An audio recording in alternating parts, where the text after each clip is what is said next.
자, 드디어 이제 야곱은 자기 아내들의 동의를 얻고 이제 아버지가 있는 이삭이 있는 땅으로 가기로 결심을 했습니다. 아내들을 낙타에 태우고 애들도 태우고 그동안 밧다라람에서 20년 동안 모았던 모든 재산도 다 챙겨서 이제 갑니다.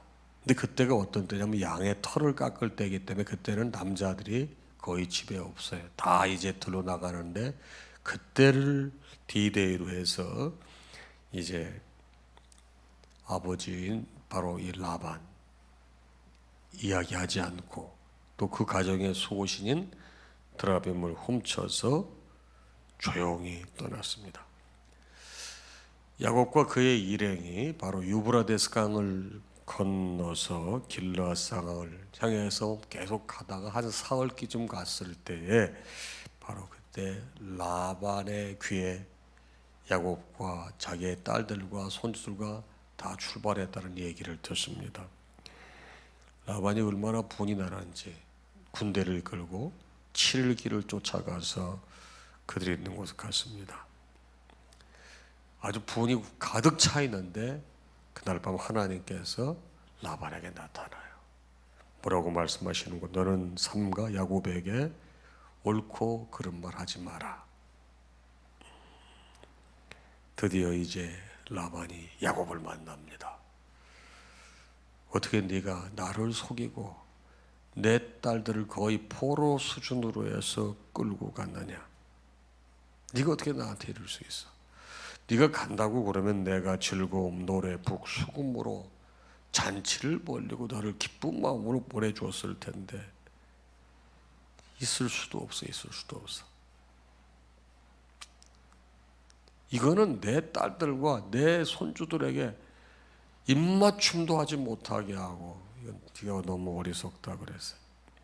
내가 너를 해할 만한 능력이 나에게 있음에도 불구하고 내가 너에게 손대지 않는 것은 바로 네가 믿는 하나님이 어쩌게 나에게 선악감 말하지 말라 하셨기에 내가 자제한다. 그렇지만 네가 네 아버지 집에 가는 건 내가 이해할 수 있어. 고향이니까. 근데 어떻게 해서 내 신 드라빔을 훔쳐갔냐 그러는 거예요. 그때 이제 야곱이 대답하는 거예요. 제가 이렇게 할 수밖에 없었던 이유는 외삼촌께서 내 아내들과 또 자녀들을 주지 않을까 봐 두려웠습니다. 저는 기억이 없습니다. 외삼촌 그 드라빔 훔친 적 없는데 만일 누구든지 외삼촌의 그 드라빔 훔친 사람은 죽여도 좋습니다. 그리고 혹 제가 외삼촌의 무엇을 훔친 게 있으면 다 가져가십시오. 사실 이 드라빔을 라헬이 훔쳤는데 그걸 몰랐단 말이에요. 이제 독이 받았으니까 라반은 야곱의 장막에 들어가서 먼저 야곱 걸 전부 조사합니다. 야곱의 큰 부인인 레아의 장막에 들어가 조사합니다. 두 종들에도 조사합니다. 이제 라헬의 장막으로 들어가려고 하는데 라헬이 사실 드라빔을 자기가 이제 가져가서 낙타 한 장 아래 놓고 그 위에 앉아 있었어요.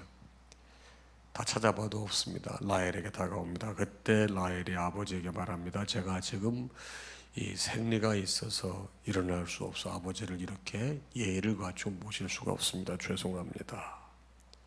결국 드라빔을 찾지 못했다는 것이 오늘 말씀의 전체 내용이 되겠습니다.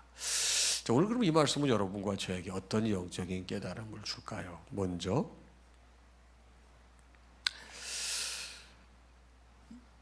야곱이 하나님을 믿는다고 하면서도 쉽게 말하면 야반도 주잖아요. 그렇죠? 몰래 도망가는 거고 드라빔을 훔친 거 보게 되면 믿음이 그렇게 견고한 거 아니에요. 하나님을 온전히 믿는다고 하면서도 역시 행동은 세상적이에요. 여러분 이것이 뭐예요? 믿음의 위기를 초래하죠. 그래서 라반이 속이 뒤집어져서 군대를 이끌고 형제들을 이끌고 잡으러 오는 거예요. 여러분 이제 아침 여러분과 제가 이 야곱의 이런 모습을 보면서 내가 하나님 믿는다고 하면서도 나 혹시 인간적인 방법 사용하고 있지 않나 한번 생각해 보세요. 오늘 이 아침에 여러분과 저에게 주시는 내가 하나님 믿는다고 말하고 생활하면서도 인간적인 방법이 있다고 하면 이 부분 우리가 내려놔야 될 거라고 생각합니다. 두 번째 가르침은 뭡니까? 라반의 추격과 비난이죠. 사실 누가 비난받아야 돼요? 라반이 비난받아야 돼요. 어떻게 20년 동안 그럴 수가 있습니까? 근데 이런 전세가 뒤바뀐 겁니다. 너 어떻게 내 딸들을 거의 포로처럼 해서 데리고 가느냐? 너 말도 안 되는 짓을 네가 했어? 그래도 어떻게 도망갈 수가 있냐? 그리고 어떻게 더 나가서 드라빔을 훔쳐갈 수 있어? 넌 아주 진짜 나쁜 녀석이야. 전세가 역전이 됐습니다. 그런데 여러분 이게 어디에서 기인한 거예요? 여러분 이 방화쇠 같은 이 트리거 포인트라고 하는 이 전세가 역전되는 여러분 이 상황은 야곱이 어리석은 거예요. 하나님 믿는다고 하면서도 어떻게 해요? 하나님 믿는다고 하면서도 도망가잖아요. 또 인간적인 방법이 생각나는 라헬은 드라빔 훔쳐가잖아요. 여러분 이런 게 다 원인이에요. 여러분 어떨 때 보기에는 내가 잘못한 게 없는 것 같은데 이렇게 비난의 대상이 되고 애매히 고난을 당하고 무고하게 곤란을 겪는 경우가 있어요. 근데 잘 생각해 보세요. 나의 어리석음이 그와 연결되어 있음을 우리는 간과해서는 안 됩니다. 여러분 우리 하나님 믿되 여러분 온전하게 진심으로 여러분 믿어야지. 야곱처럼 하나님 믿는다고 하면 산발을 세상 생각하고 있다고 하면은 반드시 후과가 따르게 되어 있는 것입니다. 마지막 말씀입니다. 야곱의 변명이죠. 외삼촌이 두려웠습니다. 하나님께서 여러분 내가 여기 돌아올 때까지 너와 함께 하겠다고 말씀하셨고 또 라반의 집에 있을 때 하나님께서 순간순간 역사하셔서 아니 여러분 어제 자기 아내들한테 그제 다 고백했잖아요. 하나님께서 원하셔서 새끼를 낳게 되면 다롱지게 나오고 다 줄무늬가 있는 게 나오고 점박이가 나오고 다 그랬다고 본인이 다 그렇게 얘기했잖아요. 그러고서 행동은 그렇지 못해요. 여러분 자신이 도망간 게 너무 못 적었어요. 그래서 이제 어떻게 합니까? 라반이 어떻게 드라빔 훔쳐가서 그러니까 그걸 반전하기 위해서 과하게 행동하죠. 그거 훔쳐간 사람은 죽을 거라고 맹세해요. 얼마나 경솔한 얘기예요. 여러분 그게 뭐를 만들어내는 거죠? 또 가족의 위기를 만들어내는 거예요. 이 경솔함이라는 건 참는 거 여러분 한 템포 늦추는 게 매우 중요한 거예요. 결국 어때요? 라반이 먼저 야곱의 장막을 다 여러분 다 조사하잖아요. 그 다음에 여러분 레아의 장막을 다 조사하잖아요. 하갈과 실바 여러분 그걸 다 조사하잖아요. 그 다음에 어떻게 합니까? 라헬까지 가잖아요.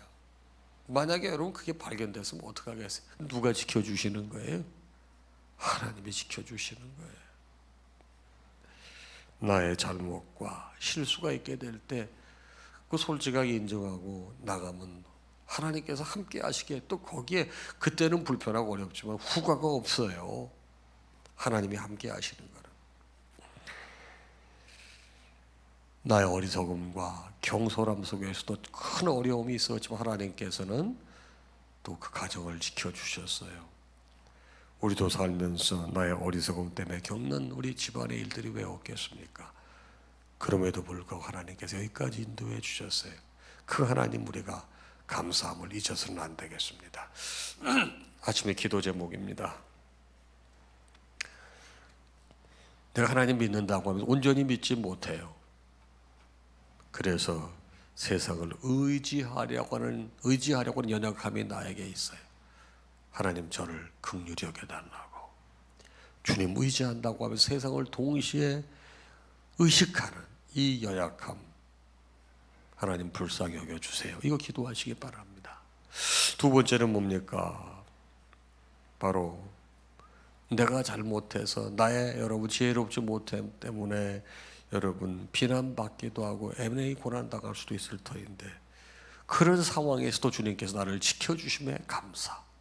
하나님, 나의 이 연약함과 부족함과 허물 속에서 나를 지켜주신 하나님 감사합니다. 그러면서 영성이 회복되길 바라요. 세 번째, 한없이 연약하여 어리석은 저, 경솔하고 덤벙대고 들떠 있는 것 같고 나의 억울함을 만회하기 위해서 오버하는, 결국은 소리 없이 도망친 게 더 큰 문제인데 드라비 훔쳐갔다고 그러니까 그걸 만회하기 위해서, 부끄러운 걸 만회하기 또 오버해서 가족을 이렇게 어려움에 빠뜨리는 그런 어리석음 우리에게 들 있어요. 자기의 부족한 것을 이렇게 만회하기 위해서 오버 액션하는 게 있어요. 근데 그게 화를 내거든요. 그게 그르치는 거예요.